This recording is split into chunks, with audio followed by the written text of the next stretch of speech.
quickly introduce Jun. I guess most of you know Jun here, and for all friends, and for some new postdoc and students. And Jun is from Yunnan Astronomical Observatory, the basically Chinese Academy of Science.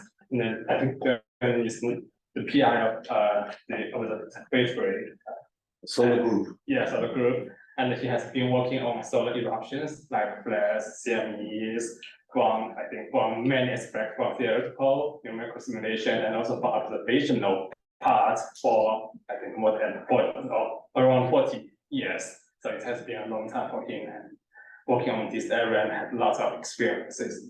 And then today he's going to give us a talk about solar clouds observations and proximity experiments. It's a mission concept, and it would be very interesting to know like things combining in situ and the remote sensing together, observation together. So let's welcome Jun. Thank you. Thanks, Bing, and invited me here give this talk. I'm just very happy and a little bit nervous to be here because my professor are here.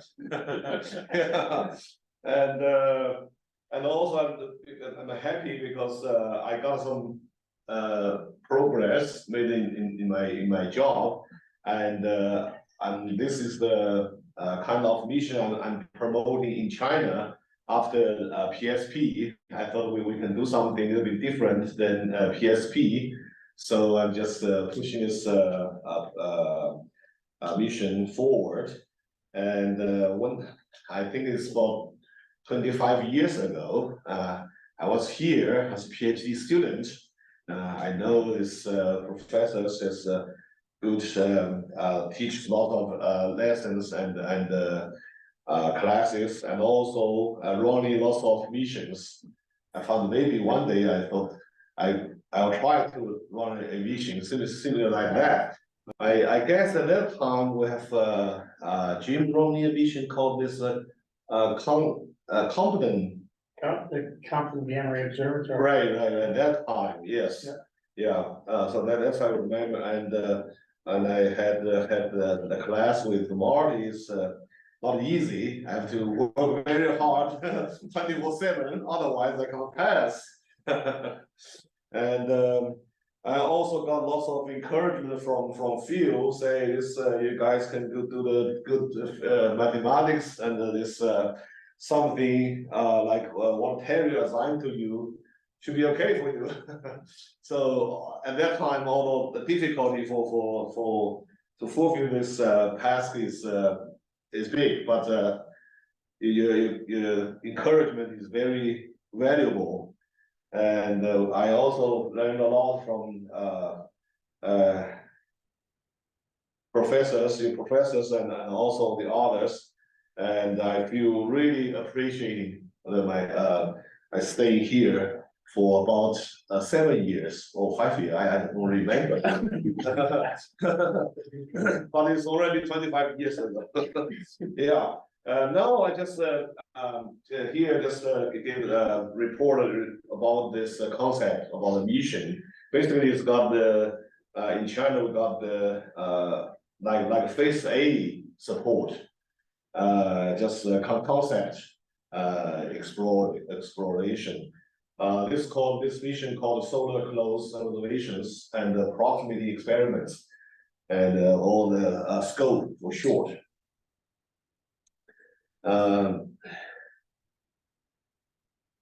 Here, this is the content, the report, including this 6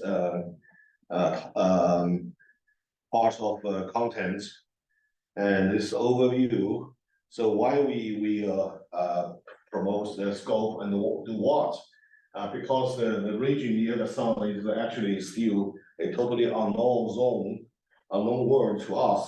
Many important processes and the phenomena occurring in this region are completely imperceptible on the Earth. And the central structure where the energy release driving solar eruptions and the disastrous space weather is mainly located in this area. But it is still a uninhibited role for the deep space mission.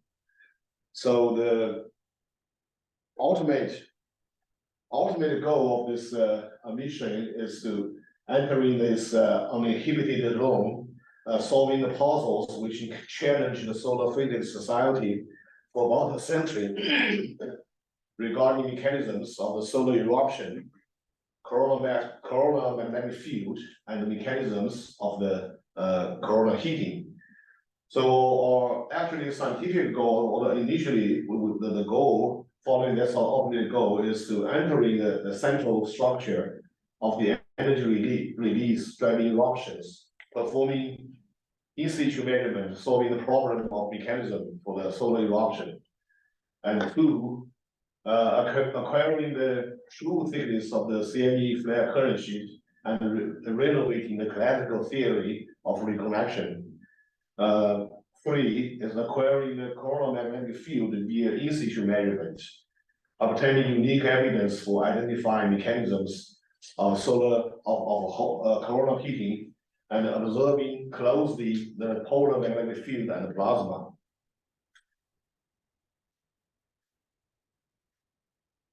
Solar eruption are the most violent energy release process in the solar system. So it's causing dramatic disturbances in the surrounding interplanetary space and even in the environment around the Earth.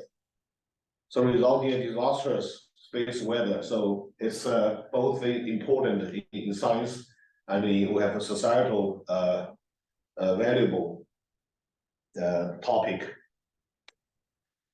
So basic idea for this mission, we just try to send a spacecraft to traverse the magnetic structure of the solar eruption, as perform the in situ measurement for the CME bubble, current sheet collecting the CME to the flare, and we perform the very close observations of the solar flare. So for the CME and the current sheet, we can perform the in situ measurement. Just like we showed in this cartoon. The perihelion of the orbit is about 5 solar radii from the center of the sun, and aphelion is about 125 solar radii, and the inclination regarding to the ecliptic plane is about 65 degrees. If with the spacecraft misses the magnetic structure, so we just perform the observations very closely, tracking CME beyond the ecliptic plane at large angle.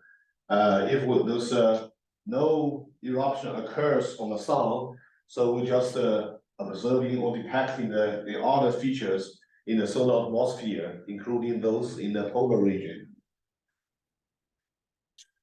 And so, of course, this is very natural, naturally, to ask well, what's the difference between the PSP and the scope.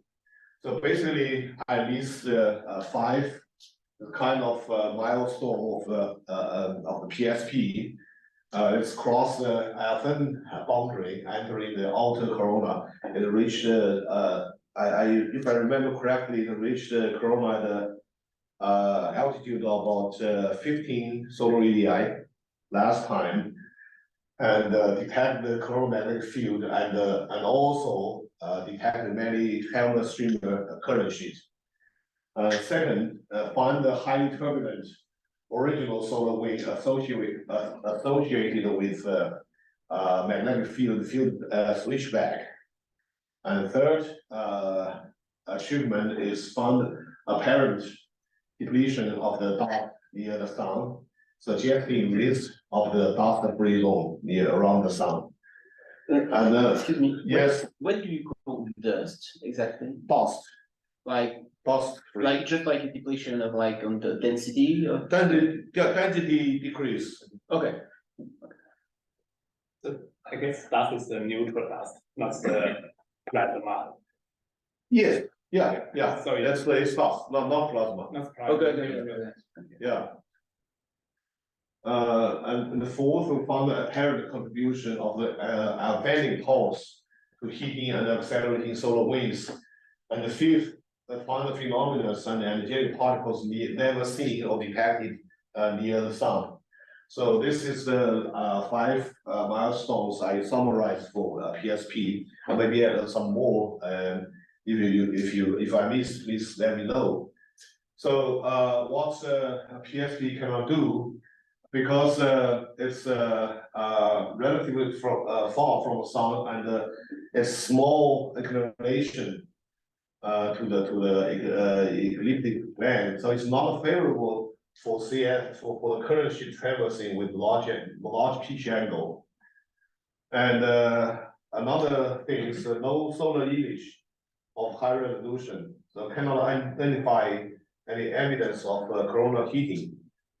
Otherwise, orbit is roughly parallel to the elliptic plane, so cannot obtain information of global activity. If we want to know the global activity of the sun, we need to go to the high latitude.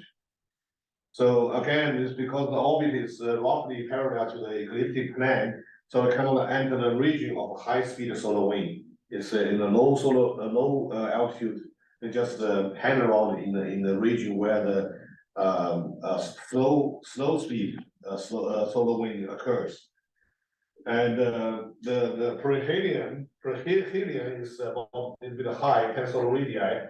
It's obviously outside the dust-free zone, although the measurement indicating that the dust density decreases toward the sun, but you cannot reach the dust-free zone. It's the perihelion is still outside the dust-free zone. So regarding this issues, we just we design the orbit and also payload for scope to let the scope getting as close as possible to the sun. So with the perihelion of 5 solar radii and a little bit high inclination, and later I'll show you why we need a large inclination for institute measurement for the CME current sheet. And in the scope we have a UV imager. We can observe the sun directly, further evidence of the coronal heating mechanism. And this large inclination allows to obtain information of global activity, and also can get into the region, both regions of slow solar wind and fast solar wind. And here the perihelion is lower, so it's quite possible with the spacecraft could get into the dust-free zone, and also we have we can find the initialization state frozen height for some heavy ions. So original questions, basically, we just for the first goal, we just try to detect the fine structure of properties of magnetic reconnection in a large scale CME and flare current sheet. And like what the model indicated that the loss of equilibrium of the coronal magnetic structure just throws this bunch of magnetic field and plasma away from the sun, similarly stretching the magnetic field around and forming a current sheet behind the CME.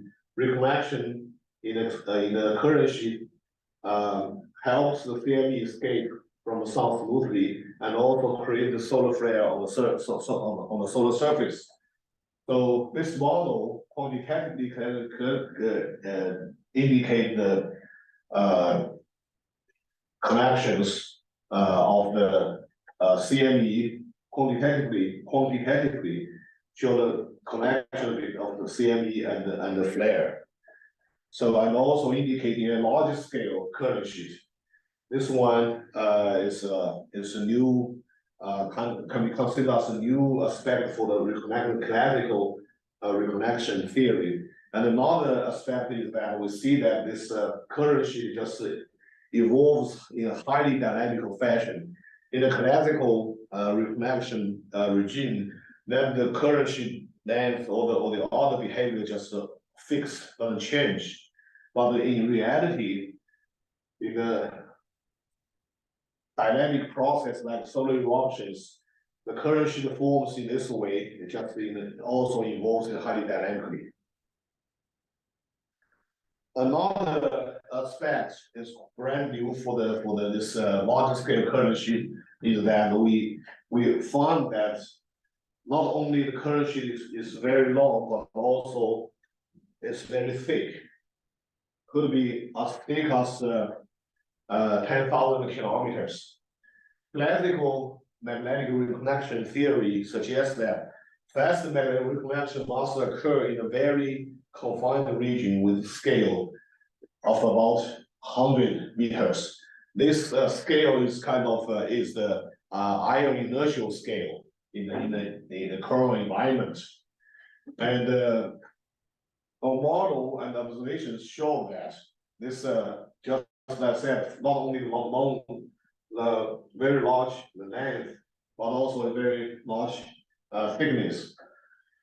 And this result just indicating that from using different data, the data from different instruments. This is from UVCS data in Gamma alpha, UVCS data in iron 18 and calcium 14, LASCO data, Hinoday XRT, and the lower this MK4 and SDO AIA from the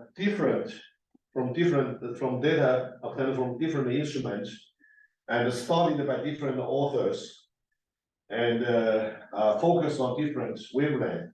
What we have is this for the thickness of the current sheet, we found that not just 100 meter, actually the lowest one so far we found is 1,000 kilometers, and the largest one can be up to 500,000 kilometers.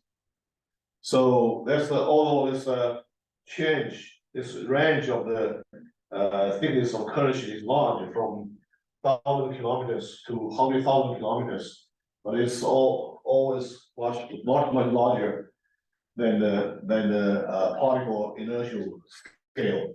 So it tells us there's some new physics or new behaviors in such a kind of the current sheet.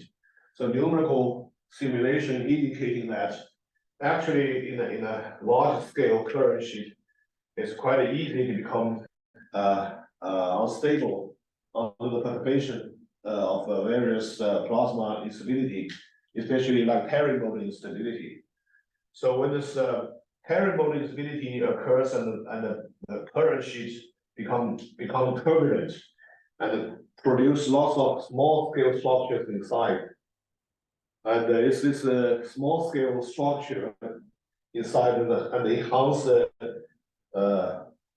rate of the reconnection, and also because it has a larger scale, so it allows lots of or many modes of magnetic reconnection to take place at the same time, to allow the energy to conversion at a very large rate. So that's why this explains why in the solar eruption, even though the current sheet is very huge, we can still have a energetic enough eruption, because the magnetic field magnetic reconnection can turn the magnetic energy into the kinetic and the thermal energy at a fairly high rate, or at a very high speed. And another goal, purpose for the second basic goal for the scope is energetic particles. As this image show that this movie shows that it was in addition to the larger scale CME and also the current sheet and the reconnection current sheet here, a lots of energetic particles. Those particles are very energetic, and so that they can reach the Earth. And so these particles are accelerated either in the reconnecting current sheet or on the CME-driven shock. So here is the observation for the particle flux versus time for different cases. This one indicating the particle accelerated in the flare region, which is in the current sheet. It shows an impulsive increase and also relatively fast decay phase. For the particles accelerated by the shock, it just has a relatively smooth increase stage and then very slow decay phase. For the particles that are first accelerated by reconnection the current sheet and somehow get into the semi-shock and accelerated continuously, have a relatively fast increase phase and a very long and stable or slow decay phase. For the reconnection for the particles that let me say this, for the reconnection for the acceleration by reconnection, any particle could be accelerated by the reconnection in the current sheet as long as it's actually charged. But for the shock, not any particle could be accelerated. Instead, this particle need to have satisfied some conditions while the initial phase and the initial pitch angle. So that's we call the injection condition. But where this this accelerated particles are captured, and how it were captured by the shock is still an open question. And now it is believed that usually these particles are catched at the region between 5 solar radii to 10 solar radii. But this one is just a kind of a hypothesis. It's not confirmed by the detection. So this is the reason we just perform this promote this mission. So it's here to solve this puzzles. So there's a purpose to promote this mission. But how? Because first we have to check the thickness of the current sheet and also detect the particles accelerated by reconnection, both reconnection and the shock. So not any orbit can help the detector to reach this goal. So which kind of orbit allow the spacecraft to cross the current sheet has a high altitude. So we made the studies. Basically, the spacecraft around the orbit in this way or on the just simply ecliptic plane. For this one, it's another kind of inclination orbit, but this one almost impossible technically because it requires almost infinitely large energy to change the orbit. So in reality, the orbit can be the inclinating orbit can be realized in this one. This kind of orbit just rotate the elliptic plane around the known axis of the oval. So for this case, we found usually this is the distribution of the filament or the PRL polarization inversion line on the surface. Basically, eruptions. This filament eruption like this in this basically is roughly in this direction. So also the current sheet also get developed also like in this plane. So if we have orbit in roughly like KSP on the near the ecliptic plane, it's not an optimal orbit to allow the spacecraft to traverse the current sheet at a high probability. So what we found that this kind of orbit has could allow the spacecraft to traverse the current sheet at a high probability. Just like this this is the parameter for this orbit. So for this one, so far, for you use this kind of orbit, you can satisfy our requirement for detecting the current sheet and also the particles inside the current sheet. But this kind of orbit provides us also extra some opportunity to study the other physical processes and associated parameters. What are they? So first, we're going to direct detection of many behaviors of parameters of this aspect. First, we can identify the height where the ionization state initially becomes freezing.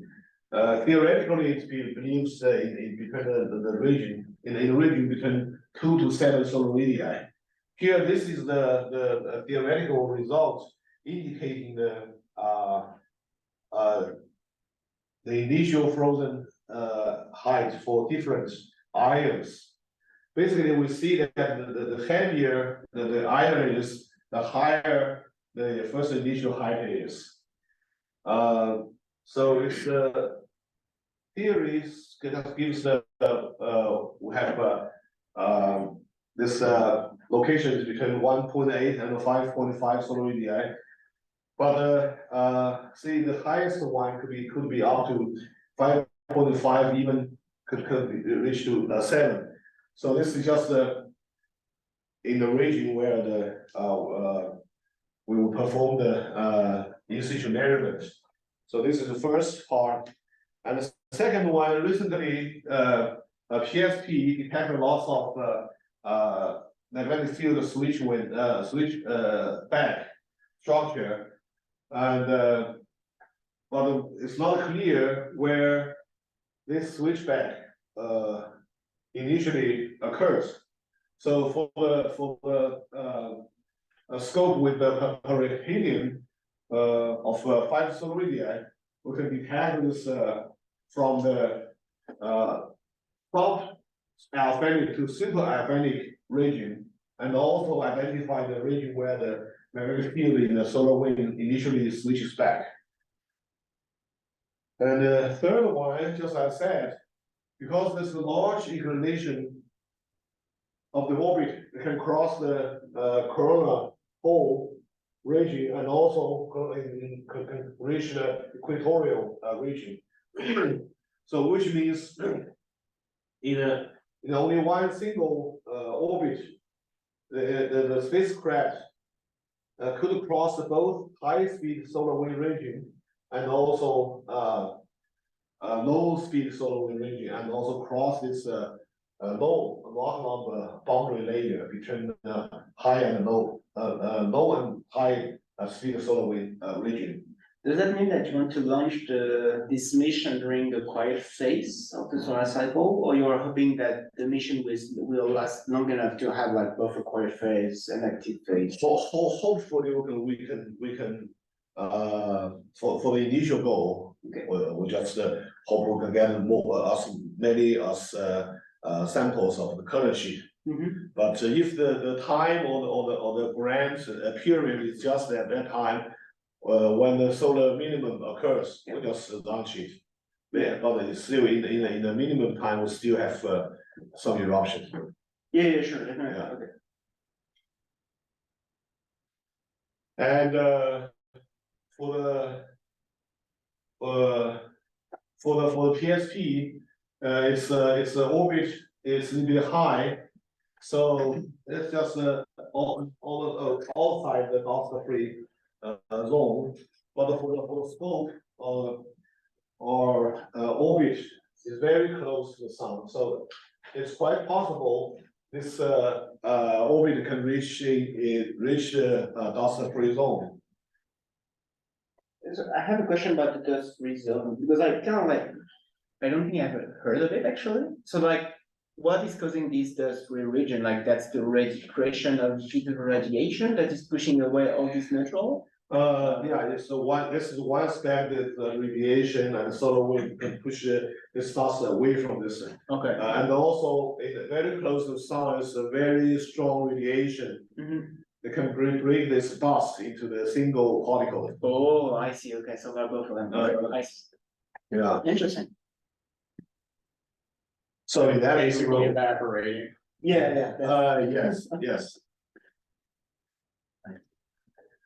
And for the 1, 2, it's a fourth. Yeah, the fourth extra goal is that we can just like this show that. So we'll go to the very close to the sun. Actually, the spacecraft already enters the middle corona.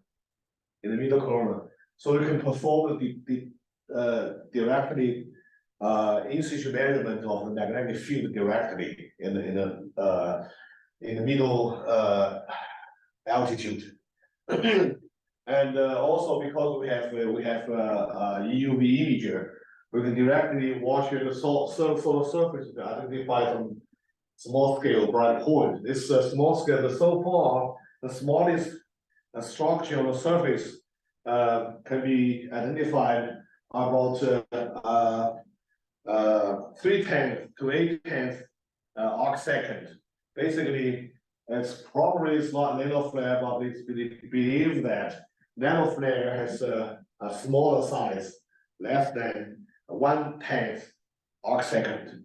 So far, there's no optical instrument can resolve such a structure, but with UV image on the scope, we can resolve the structure smaller than this scale. And here's the reason we just recognize this scale, this small scale structure, is because that Parker suggests that the corona is heated by the reconnection, small scale reconnection. Basically, this entangled or braid of the magnetic field line and just touch each other to push the reconnection happen in a small scale region and hit the local corona. And Hoyan suggests that actually such a kind of heating should occurs by the energy wave initiated on the surface of the sun in the photosphere. The motion of the plasma and the magnetic field in the photosphere has created energy waves. This wave propagated in the corona and dissipated energy in the corona, hitting the corona. So which kind of process or which kind of mechanism plays dominant role, the role we need to have a very close watching of the solar surface and the atmosphere. You have 15 minutes left. Okay. Yeah, I just very quickly finish it.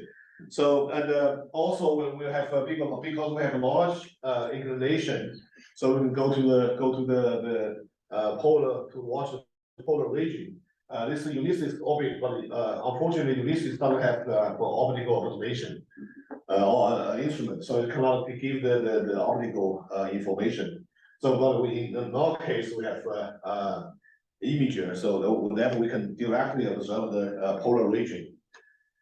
And so this is scientific goal, just summarize as breaking the existing limits of PSP to sensing the magnetic structure of solar eruptions very closely, and acquire two parameters, which one is the thickness of the current sheet, and another one is strength of the magnetic field in the corona. And the three is review the three mechanisms: coronal heating, and dynamics of behavior of polar region and their impact on the global activity, and review the origin and acceleration of the solar wind. So this is the science part. For the payload part, we propose to three payload. One is the energetic particle detector, as with including 3 units. One is the high energy ion unit, and another one is the medium energy proton and electron unit, and the third one is the charge state unit. So this use this kind of combination to perform the in-situ measurement for the energetic particles. And here, payload 2 is the electromagnetic field detector. We have electric field probe and the flux gate magnetometer and the search coil magnetometer, and to measure the electromagnetic field both in the stable component and also the alternating component. The third one is an EUV imager with the brand new material, brand new design, perform the observations in close proximity to the sun. Here we use the diamond mirror to use the kind of glancing incident to allow the unwanted solar radiation go through directly through the mirror without any absorption, but reflect the ultraviolet emission in this way and reflect again and let the unwanted solar radiation go leaving away. So in this part, here is the thermal shield to protect this instrument. So basically, in this part, we don't need to worry too much about the thermal control. So most of the heating just go through this 2 mirrors. And here is the full wavelength. We just want to perform the observations and also target chromosphere, quite corner current sheets, and semi-shock, and also current sheet. And here's the optimal orbits. We have to investigate 2 kind of orbit. First one we just realized when we use flying by through Earth and 11 flying by Venus, but the inclination is not high enough. The second one we have 1 fly by the Earth and 1 fly by the Jupiter, and we have a very high probability to cross the current sheet during the solar maximum. And when we have flying by the Jupiter, we can detect perform such kind of detection for study the driving effect of the solar wind, improve the transportation model of the solar wind, and also understand the way the solar wind govern the energy dissipation. Here is very interesting that in the this aurora region, unlike what happened in the solar in the Earth aurora, even inside this just polar area, because you still see the clear emission. And also for the Taurus, this is Jupiter satellite. This is a result connected by the Cassini flyby. We can investigate the volcano activities on the Taurus, and this one has a typical spectral features in the UV wavelength. And also we can just perform a compare of multi-spacecraft and comparing the satellites in the Earth orbit, perform both in-situ measurement and remote sensing observations. So key technologies, in addition to the payload technology, we have this other 5. For this one, for this 2, we cannot do too much recently. But for the other 3, for the light thermal shield and the high reflective anti-radiation coating and also cooling and power supply combination, this one we just have just recently we just made a very good progress in these 3 aspects. And here we use very light thermal shielding and coated with this carbon with some some earth, rare earth material. To stand for the strong radiation and the heat.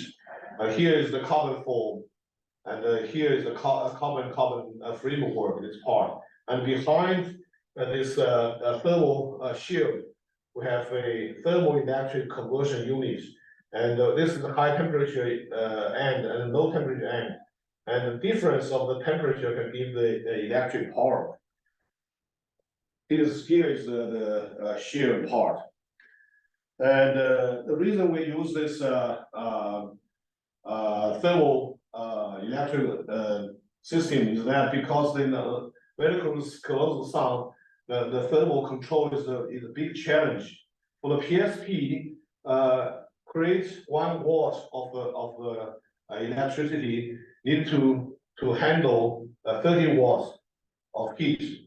For the scope, use a similar scheme. About 50 watts of heat will be generated for every 1 watt of electricity supply. So here we just to use this kind of idea. We call it dual power supply. When the spacecraft is far from the sun, we use the traditional solar panel to give the power. And for the very close, when we get very close to the sun, we switch to the thermoelectric power generation mode. And here is the kind of there's application for this kind of technique is very developed. But the only thing for the sun, we do for the other deep space mission using radiative reactor or radiative heating process. But for the sun, the sun itself is a huge thermal force, so we just don't need any radiative material. Here, let's just show it small. We have a very small unit right now. And we just put the temperature handle here. We see this one, and then it becomes the electric current occurs. Even the difference, temperature difference between the palm and the air can create the electric. That's the lead, right? That's the lead. Yeah.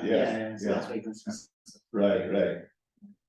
There's a concept. Yeah. Like flash So this light. one is no, we already, this one is ready. We have created now. We have about 10 pieces of this unit, and for the whole project, maybe we use maybe 1 square meter large area to supply about 400 watts electric power.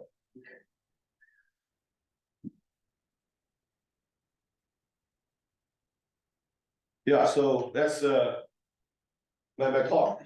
Just a conclusion. That I don't just read it. Yeah. Yes. Thank you very much.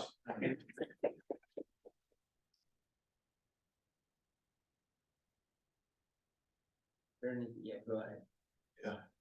And there's, I mean, you showed a 2-dimensional slice of a current sheet and the CME with the prominence of the sun. But one of the things that you have to have, I think, if you're going to probe the current sheet in terms of, in the context of accelerating particles, is that the electric field is stretching out the magnetic field this way. Electric field is going to be like this. Yes.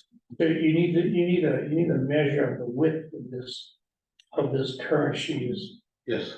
not just the thickness, you need the width too. Actually, yeah, you said that what you mentioned is two scales.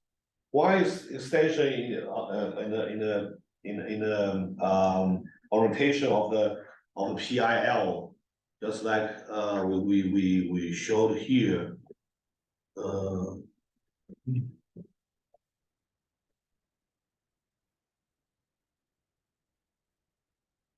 Yeah, here is the 3D is here. Current sheet first stretch in this direction, and also it has the extension in this direction, also has this direction. So this is the thickness, Okay, yeah. the other, couple other thoughts here that in terms of energetic particles Yeah, is there's this concept of energetic particle reservoirs, yeah, you know, and it is that flux rope, you know, or a few solar radii, is that the reservoir that seems to be indicated by measurements at 1 AU? yes, for the plant rope, actually, that's kind of, as, kind of plasma. Yeah, It's not energetic particles, the plasma was brought from the sun to the earth. right. That's the, just the, I understand, but there's this concept, we get when this reservoir passes over the earth at 1 AU, yeah, all of a sudden, all the particles behave the same. It's as if you're sitting now in a reservoir. Okay, yes, yeah. so what constitutes that reservoir is, nobody knows. You know, and is it related to the flux rope, you know? I believe so, yeah. This reservoir you mentioned here is, let me see. Basically, if the particles, all the particles same property, just happen only this part. Yeah, right, That's just the blocks of inside everything is mixed very well together. right, it's homogeneous. Yeah. But for the if the plasma, any particle show any inhomogeneous things, just exactly should be in this part. Exactly, right. Yeah. There's a couple other things that could be done here. If you really get down to 5 solar radii, you're right down at the region where GeV particles are released. Are you sure? Yeah, to produce a GLE, the ground level enhancement. But I usually I remember that GLE just basically is just due to the particles actually accelerated by the shock. It's Yeah, going through the shock. Sure, that's right. Not quite this GeV particle accelerated energy is not No. quite easy to get to the earth. No, these are shock accelerators. Yeah. But if you can see the high energy particles before they're released, you know, onto a field line that connects to Earth, Yeah, I mean, that would be a huge deal. I mean, because once once they're released, yeah, you know, they're gone, yeah, okay, and you're not gonna measure your, really high energy right, particles. right, And so I think Parker Solar Probe is too far out, yeah, okay, and so particles are released long before you get to the perihelion. yeah. You know, so this is that extra few solar radii could make a big difference in Okay, thank you. understanding the behavior of these high energy particles. Because they would rise, if you're well connected, they rise very rapidly. Okay, and then they decrease very rapidly. Okay, when you're talking about really high energy stuff. Yeah, if we just really cross the shock. Exactly, Yeah, right, yeah. good point, thank you. Will you be measuring line widths in the UV as well? No, just select the 4 UV lines. Right, but do you measure the line profiles? No, Is that just planned? don't use line profile, it's not easy to get line profile. No, I know, that's why I asked. The reason I asked that is that's the only way you could, it's difficult to measure turbulence. Turbulence, very turbulence, we use electromagnetic detector. Use this electro field probe and the flux gauge magnetometer. And here I just maybe What's it you versus remote? Yeah. yeah, right. So in other words, you can look at an active, you're very close, you look at an active lesion. Okay, or a low lying coronal loop. Okay, and the width of your UV lines, should be broad. Because of the turbulence. But I don't think we can measure the profile. Okay. We just you see here It's it's hard. just You need a special instrument for it, but yeah, we need a spectrometer. We don't have a spectrometer. okay. So here These are. looks like it's like a spectroscopic instrument, but it Okay. just connected the emission to form an image there. Right, For specific, this one you choose the specific like different wavelength. right. To get the image of the sun. Mhm. So what you said is actually we are in a dynamo situation.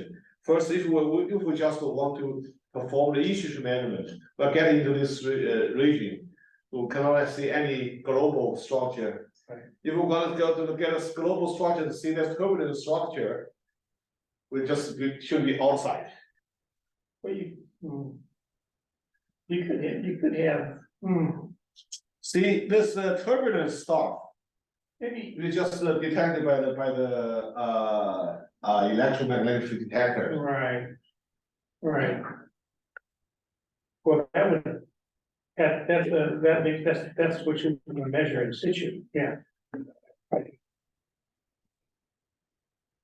What if you just have two spectral windows, line center and. And windows left and right.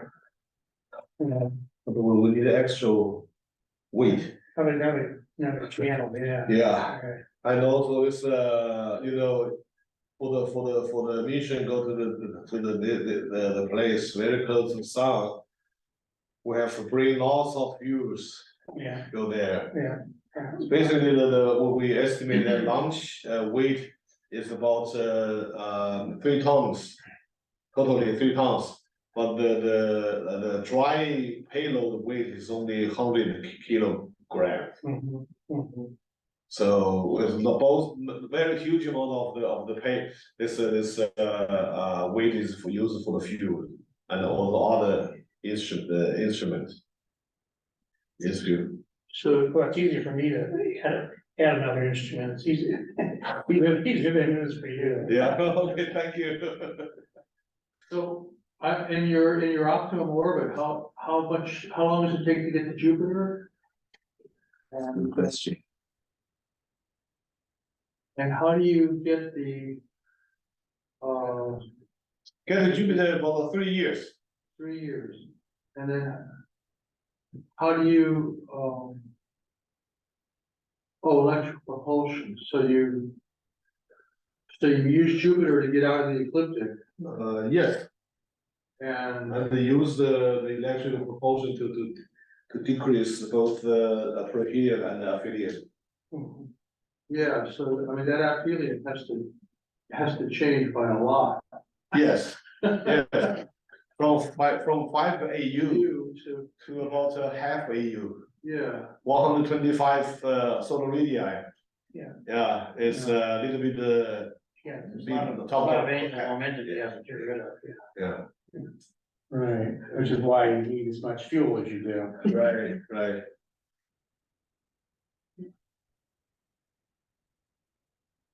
Is there any other question? No question online. Well, let's thank again our speaker. Thank you, everyone. happening. Next week, we're going to have another seminar, and this time it's going to be online. It will be about the cross-scale modeling of storm transportation belts. It will be more about magnetospheric science this time, not sun. That's unfortunate. And then, yeah, so see you all next week. Thank you.